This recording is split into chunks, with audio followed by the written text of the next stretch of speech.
Hey guys, it's Phil from smilinggardener.com, and I'm back at my place in Ottawa, so I don't actually have a garden to show you anything today, but I do still have something to show you. And for the thing I always have to say at the beginning of the video is, for those of you who haven't picked up the 15 vital organic gardening lessons for becoming a better organic gardener, you can do that at smilinggardener.com.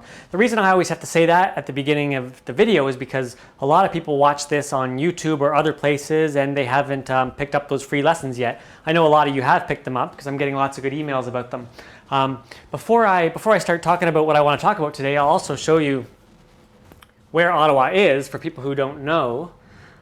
So there's the US and Canada. It's the capital of Canada, and it's right there, a few hours east of Toronto. And I think I've never driven to New York City from here, but I have from west of Toronto. So I think we're probably about 10-hour drive to New York City.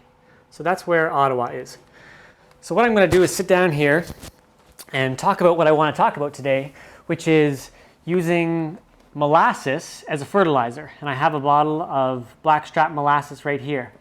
And you know, it's not some kind of silly home remedy to use molasses as a fertilizer. It's actually one of the most important things in my fertilizer toolkit that I bring into my garden quite a lot throughout the year. And you know, it's not really, maybe I shouldn't call it a fertilizer. What it really is it's sugar mainly. There's nutrients in here too, but it's mainly a carbohydrate source for the microorganisms on the plant leaves and on the mulch and in your soil.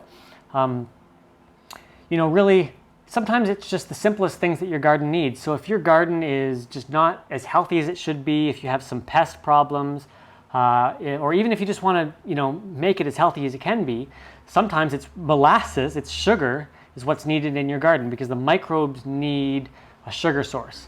You know, the main time I really want to make sure I use it is if I'm also applying a microbial inoculant like effective microorganisms, compost tea. Here, I'm going to rest this down here.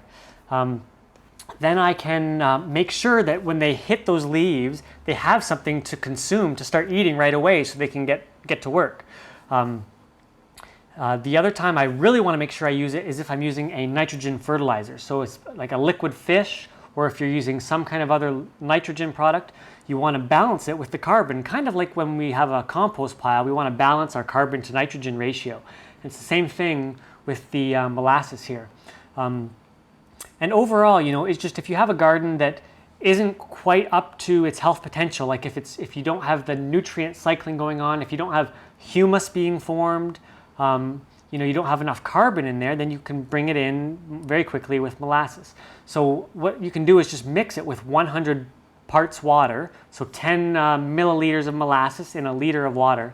And what I'm usually going to do is mix it with things like liquid kelp. I talked about the microbial inoculants and the fish, liquid nitrogen. So I'm usually going to mix them all together in a backpack sprayer or a hose end sprayer, or even a watering can. If that's all you have, that'll work too.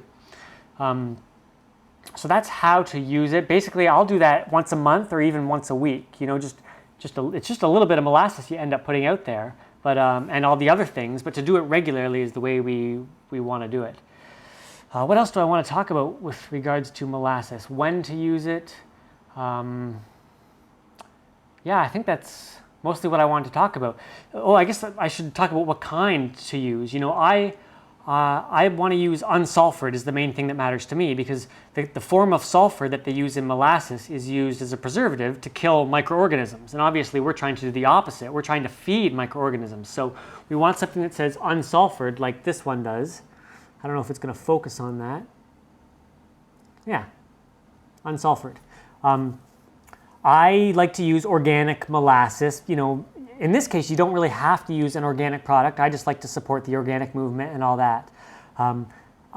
Generally, I like a Blackstrap Molasses, which it should say somewhere on here. Does it say it on here? Yeah, Blackstrap. Sorry, I couldn't see backwards. So Blackstrap Molasses, that's what I use when I'm activating my EM, my effective microorganisms. So that's what I have around.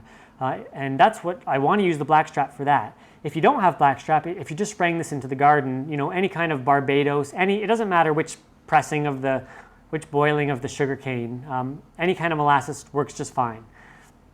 This a liter bottle of this stuff would cost about $10. This little bottle is more like $6 or $7, probably $7 for half a liter or half a quart. So it's better to get the liter. Or if you buy it in bulk, it'll be even cheaper.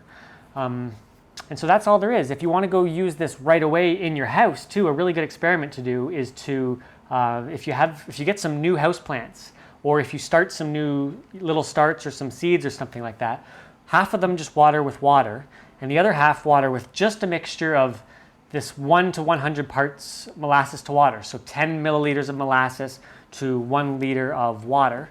And water half the plants with that, and do that whenever you water, and you'll see over time, you'll probably see a pretty big difference just by getting that carbon in there to feed the microorganisms in your soil. So hopefully that's helpful there. I think everyone should be using this. It's like I said, it's not kind of like a quirky little home remedy. It's one of the most important things I use. So hopefully that's helpful to you. Again, if you want to pick up the 15 vital lessons for becoming a better organic gardener, you can do that at smilinggardener.com, and that's just a bunch of lessons that when I was first learning about organic gardening, I got really excited about. So I put them together into this series. That's pretty cool. So that's at smilinggardener.com, and I hope you enjoyed this, and I'll see you next week.